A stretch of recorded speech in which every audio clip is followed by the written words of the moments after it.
A very good morning everyone. मैं अमरजीत स्वागत करता हूं आपका अपने यूट्यूब चैनल कवि क्लासेस में। आज हम लोग प्रैक्टिस सेट 5 को हल करेंगे जो कि आधारित है टीचिंग एप्टीट्यूड पर।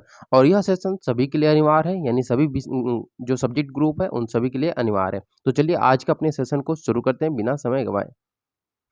क्वेश्चन नंबर 1 है कि राष्ट्रीय स्तर पर शिक्षा से संबंधित संगठन है। कौन सा संगठन है? तो एनसीईआरटी है, या फिर एनसीई है, या फिर यूजीसी है, या फिर ये सभी है। ठीक है, तो यहाँ पे जो सही आंसर होगा आपका ऑप्शन नंबर 1, यानी कि राष्ट्रीय स्तर पर जो एजुकेशन से संबंधित संगठन यानी संस्था है वह एनसीईआरटी भी है, एनसीई भी है और यूजीसी भी है। क्वेश्चन नंबर 2, पर्यावरण शब्द के अर्थ में शामिल नहीं है। क्या नहीं शामिल है? पर्यावरण का भौतिक पक्ष, पर्यावरण का मनोवैज्ञानिक पक्ष, या फिर पर्यावरण का सामाजिक पक्ष, या फिर ऑप्शन नंबर 4 पर्यावरण से जुड़े इतिहासवेत्ता। तो सही आंसर होगा आपका ऑप्शन नंबर डी, यानी कि पर्यावरण से जुड़े इतिहासवेत्ता जो है वह पर्यावरण शब्द के अर्थ में शामिल नहीं होते हैं।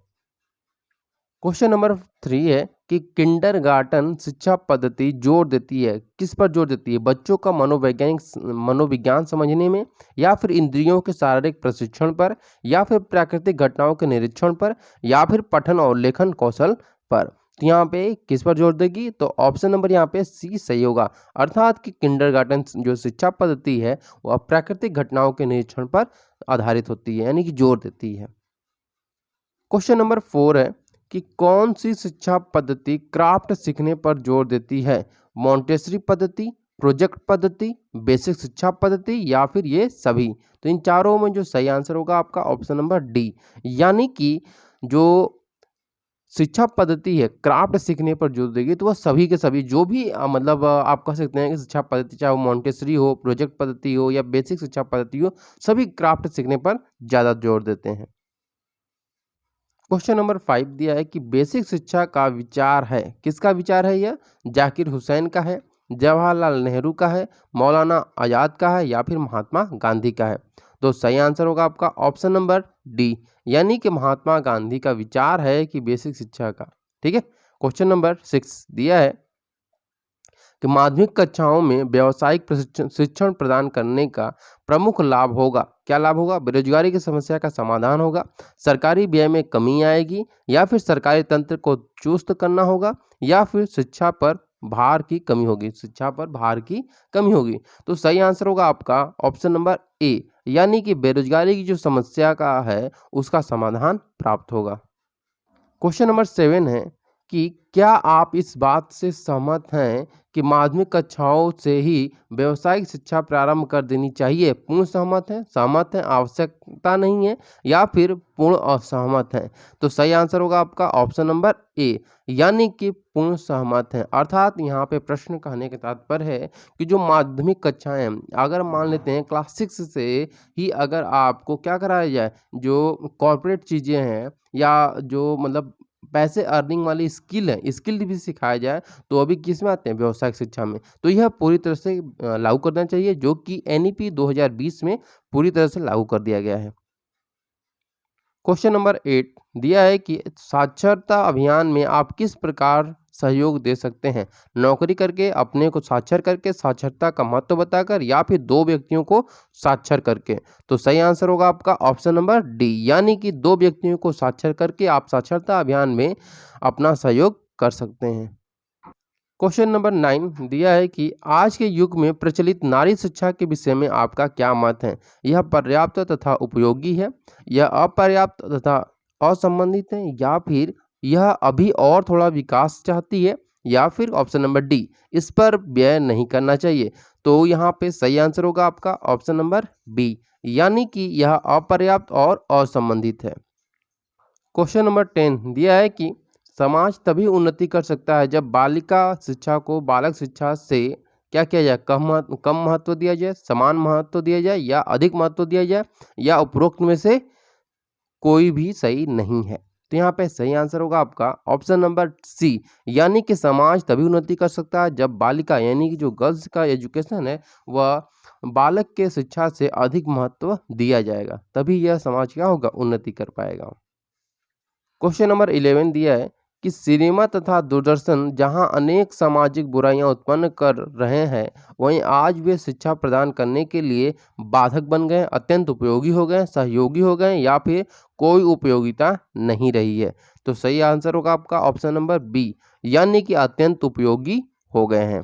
क्वेश्चन नंबर 12 दिया है कि समाज सेवा के प्रति अध्यापक को क्या करना चाहिए? धन जुटाना चाहिए, सजग रहना चाहिए या फिर सक्रिय रहना चाहिए या फिर उदासीन रहना चाहिए? तो ऑप्शन नंबर सी सही होगा कि सक्रिय रहना चाहिए, यानी समाज सेवा के प्रति अध्यापक को सक्रिय रहना चाहिए। क्वेश्चन नंबर 13 दिया है, अध्यापक के लिए भावी शैक्षिक कार्यक्रमों की जानकारी प्राप्त करने का सर्वोत्तम साधन क्या है? जिला शिक्षा अधिकारी से बातचीत करना, राष्ट्रीय शिक्षा नीति का अध्ययन करना या फिर शिक्षण शास्त्र की पुस्तकों का अध्ययन करना या फिर ऑप्शन नंबर डी सभी विषयों का अध्ययन करना? तो सही आंसर होगा आपका ऑप्शन नंबर यहाँ पे बी सही होगा, यानी कि राष्ट्रीय शिक्षा नीति का अध्ययन करना। क्वेश्चन नंबर 14 है कि अध्यापक समाज का मार्गदर्शक है, इस कारण से उसे सजग रहने की आवश्यकता है।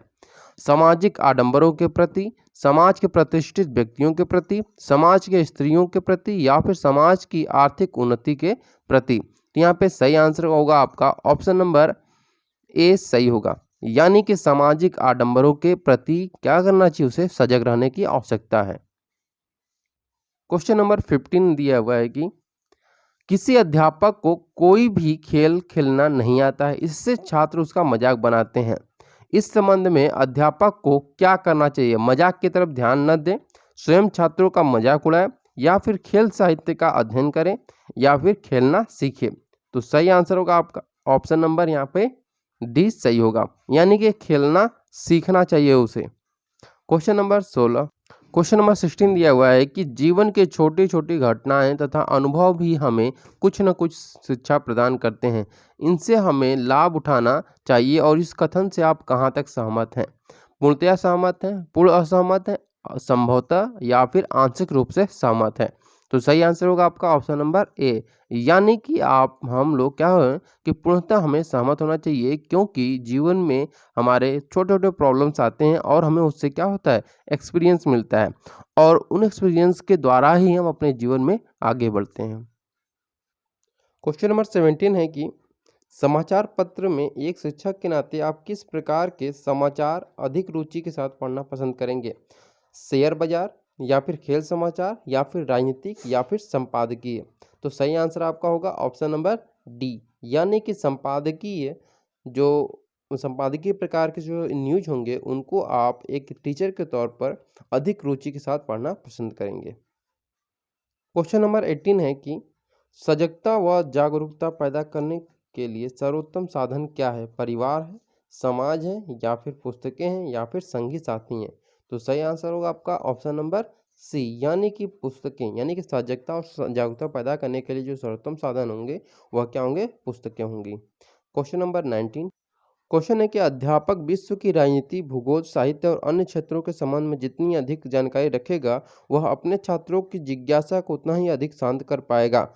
तो इस कथन से आप कहाँ तक सहमत हैं? आंशिक रूप से, संभवतः ऐसा हो या फिर पूर्ण असहमत या फिर पूर्ण सहमत? तो इन चारों में जो सही आंसर होगा आपका ऑप्शन नंबर डी, यानी कि आप पूरी तरह से सहमत हैं कि अध्यापक जो है उसे विश्व की राजनीति, भूगोल और साहित्य अन्य क्षेत्रों के संबंध में जितना अधिक जानकारी रखेगा, वह अपने छात्रों की जिज्ञासाओं को उतना ही अधिक शांत कर पाएगा।